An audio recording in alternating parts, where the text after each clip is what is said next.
Placé sous le thème promouvoir les champions nationaux pour booster l'économie nationale à l'ère de la refondation du Tchad. Cette première session ordinaire du Conseil économique, social, culturel et environnemental CESCE est marquée par la présence du ministre d'État, ministre secrétaire général de la présidence de la République, Dr Mamad Ahmad Alabo, représentant le chef de l'État, maréchal Mamad Idriss Déby Itno, occasion pour le président du CSCE, Dr Ahmad Mamad Mbodou, de préciser que les chantiers qui attendent la contribution de son institution exigent le fonctionnement régulier des organes identifiés par les textes qui la régissent. Cet acte demeure un instrument juridique indispensable qui fixe les modalités administratives et financières de la mise en œuvre des missions qui sont dévolues au Conseil. De ce fait, il appelle ses collaborateurs à plus d'engagement. Chers collègues conseillers de la République, quel que soit votre profil, chacun d'entre vous est appelé à prendre la pleine mesure de la responsabilité qui est la sienne,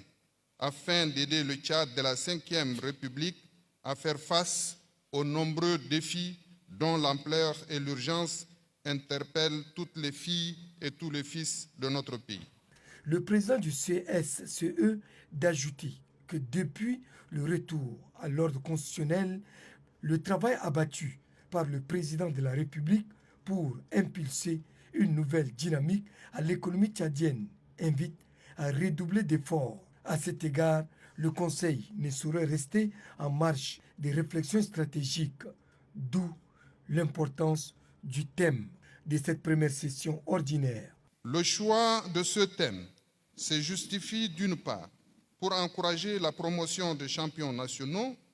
et d'autre part pour sortir de l'informel et de l'improvisation afin de créer une structure économique pérenne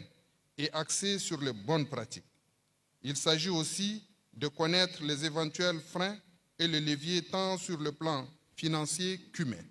Le Conseil économique, social, culturel et environnemental a pour mission de favoriser un dialogue constructif entre les différentes catégories socio-professionnelles, conseiller le gouvernement, l'Assemblée nationale et le Sénat dans l'élaboration, la mise en œuvre et l'évaluation des politiques économiques, sociales, culturelles et environnementales.